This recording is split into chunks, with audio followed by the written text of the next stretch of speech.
चौथी नसीहत नोट कीजिएगा, वला तमनुन तस्तक्सिर, ये चौथी नसीहत की गई, वला तमनुन तस्तक्सिर, किसी पर इस नीयत से एहसान न करो कि बदले में मुझे इससे ज्यादा मिलेगा, बेलौस जिंदगी गुजारो। वला तमनुन तस्तक्सिर, किसी पर भी एहसान करो तो बेगर्ज एहसान करो। इन्नमा नुतइमुकुम लिवजहिल्लाह ला नुरीदु मिनकुम जज़ाअन वला शुकूरा, हम तुम्हें अल्लाह के लिए तुम पर एहसान करते हैं, किसी का शुक्रिया या किसी से बदला हम नहीं चाहते, ये अल्लाह के नेक बंदों की सिफत है।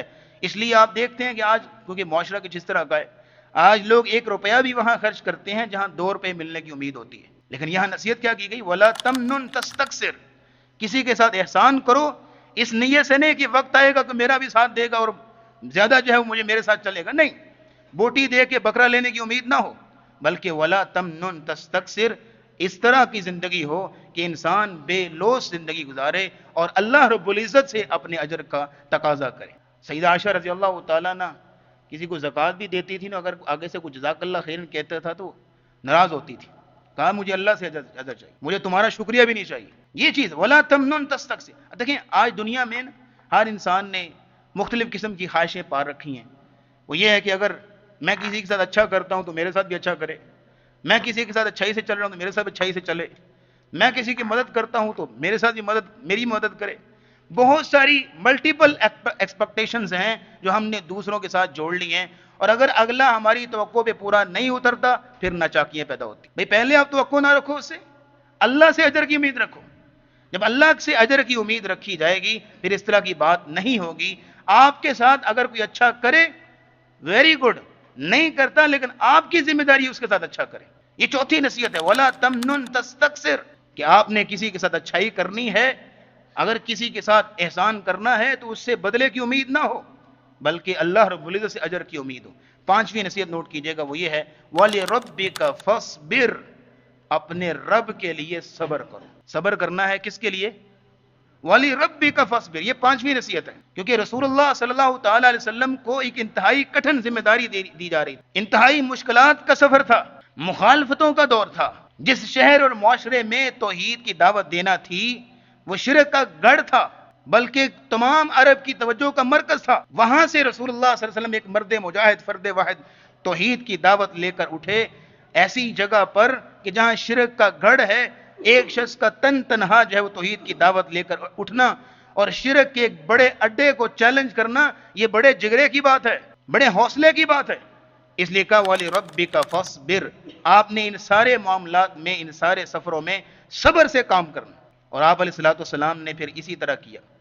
मक्की जिंदगी में 13 साल हर किस्म की तकलीफ बर्दाश्त की, हर किस्म का जुल्म सहा है, हर किस्म की तकलीफ से गुजरे हैं, लेकिन हाथ नहीं उठाया। मदनी जिंदगी में भी कई कुर्बानियां, कई जंगें लड़ी हैं, पेड़ पे पत्थर बांधे, नींदें कुर्बान की हैं, और फिर यह है कि तब जाके इस्लाम का बोलबाला हुआ। इसलिए कहा गया वाली रब्बी का फस्बिर, अपने रब के लिए अपने जिंदगी में सब्र करना है। जैसे मैंने शुरू में इशारा कर दिया कि जिंदगी के हालात बड़े मुश्किल, कई फिरौनों से पाला पड़ता है, कई जंगें लड़ना पड़ती हैं, कई अंधेरों से जिंदगी में गुजरना पड़ता है, कई जगहों पे कड़वे घूंट पड़ने पड़ते हैं, कई कुछ हालात होते हैं जिंदगी में। हर जगह पे वाली रब्बी का फस्बिर, अपने रब के लिए सब्र करना है। छठी और आखिरी नसीहत नोट कीजिएगा, और वो है सूरह मुज़म्मिल की के शुरू में जो तीसरी पहली वही थी जो रसूलुल्लाह सल्लल्लाहु अलैहि वसल्लम पर नाज़िल की गई, या अय्युहल मुज़म्मिल कुमिल लैला इल्ला कलीला। अब देखिएगा कि रसूलुल्लाह सल्लल्लाहु अलैहि वसल्लम को मुद्दस्सिर की जो पहली वही थी उसमें जो है वो बता दिया गया कि उठिए, लोगों को दावत दीजिए, दीन का काम कीजिए। उसमें रसूलुल्लाह सल्लल्लाहु अलैहि वसल्लम को तबलीग का कह दिया गया। अब आप अलैहिस्सलाम दिन भर मेहनत करते, लोगों से मिलते, मुलाकात करते, कुरान उनके सामने पेश करते, नसीहत करते, आवाज करते, दिन भर थक जाते। रात को यह है कि चादर लेकर थोड़ा सा आराम करने की कोशिश करते कि सारा दिन की थकावट हो गई है। एक रात अल्लाह की तरफ से वही आ गई, क्योंकि आप सारा दिन तबलीग करते, रात को थक जाते इंसान, लेट जाते। अल्लाह की तरफ से वही है, या अय्युहल मुज़म्मिल, ए कंबल लेकर सोने वाले, कुम, खड़े हो जाइए, रात को भी खड़े हो जाइए, रात को भी आराम नहीं करने दिया जा रहा। कुम, वहां पे था या अय्युहल मुद्दस्सिर कुम, यहां या अय्युहल मुज़म्मिल कुम। वो कुम था दिन के उजाले में लोगों के दरमियान उठना बैठना, اور یہ کم تھا رات کو مصلی پہ اپنے رب کے سامنے کھڑا ہونا، کہ دن کے اجالے میں لوگوں کے سامنے کھڑے ہو کے ان کو اللہ سے آشنا کرو، اللہ کی توحید کے بارے میں بتاؤ۔ اور یہ کم آیا کہ اب رات کو کھڑے ہو کے اس رب کے سامنے مدد مانگو کہ اگر ان فرعونوں سے جنگ کرنی ہے، اگر ان سارے ظالموں سے ان کا مقابلہ کرنا ہے اور ان کے طعن و تشنیع سے نمٹنا ہے، اور اس کے لیے مضبوطی اور صبر اور حوصلہ چاہیے، تو راتوں کو مصلوں پہ گزارنا پڑے گی، راتوں کو اپنے رب کے سامنے کھڑا ہونا پڑے گا۔ یا ایھا المزمل قم اللیل الا قلیلا نصفہ او انقص منہ قلیلا او زد علیہ، آدھی رات، ایک تہائی، دو تہائی، جتنا آپ کے لیے آسان ہو رات کو کھڑے ہوئیے قیام میں۔ اور آپ اسلام کھڑے ہوتے کیوں؟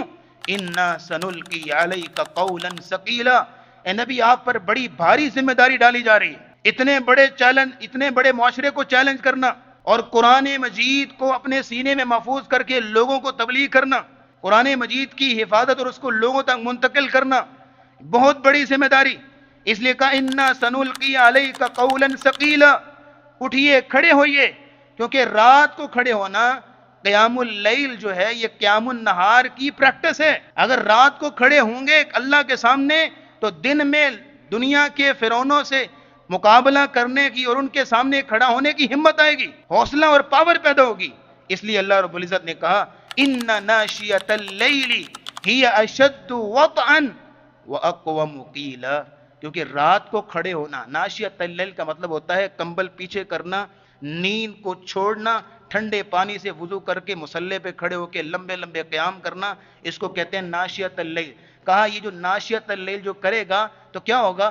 اشد وطئا، اپنے نفس امارہ کو کچلنے کے اعتبار سے، اپنی خواہشات نفس کو دبانے کے اعتبار سے، اپنے منہ زور خواہشات نفس کو لگام دینے کے اعتبار سے اشد وطئا زیادہ پاورفل ہے، سٹرونگ ہے، اور اتنا قیمتی نسخہ ہے۔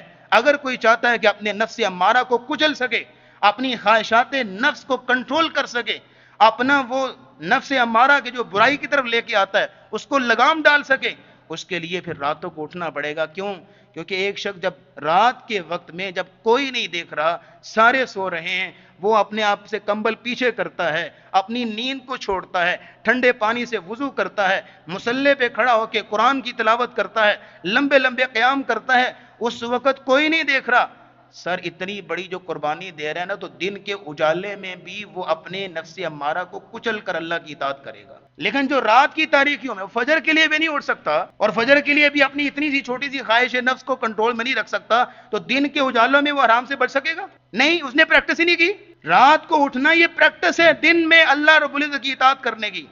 اس لیے کہا ان ناشیۃ اللیل ہی اشد وطئا واقوم قیلا۔ اور پھر اس میں چھٹے نمبر پہ یہی نصیحت ہے قیام اللیل کے ساتھ یہ بھی کی گئی وَاذْكُرِ اسْمَ رَبِّكَ وَتَبَتَّلْ إِلَيْهِ تَبْتِيلًا، اپنے رب کا ذکر کرو، وَتَبَتَّلْ إِلَيْهِ تَبْتِيلًا، اور سب سے کٹ ہو کے اس رب کے ہو جائے کرو، کچھ وقت گزارا کرو تنہائی میں، اپنے رب سے ملاقات کرو، قرآن کو اپنی تنہائیوں کا ساتھی بناؤ، ذکر کو اپنی تنہائیوں کا ساتھی بناؤ، رب کے سامنے اپنے جو ہے وہ راز و نیاز رکھو، اپنی گفتگو رب کے سامنے کرو، لوگوں سے کٹ ہو کے وَتَبَتَّلْ إِلَيْهِ تَبْتِيلًا۔ تو لیجئے جناب، اس مختصر وقت میں بنیادی طور پر یہ 6 نصیحتیں ہم نے آپ کے سامنے رکھی کہ رسول اللہ جیسی پرسنالٹی اور شخصیت جس کو پوری کائنات کا لیڈر بنانا تھا، پوری کائنات کا سردار بنانا تھا، جن کے ہاتھوں دنیا کا نقشہ بدلوانا تھا، جن کے ہاتھوں دنیا کی تاریخ پہ ایک انقلاب برپا کرنا تھا، اور پھر یہ کہ دنیا میں توحید کا بول بالا کرانا تھا، ان کی شخصیت کو جب تیار کیا گیا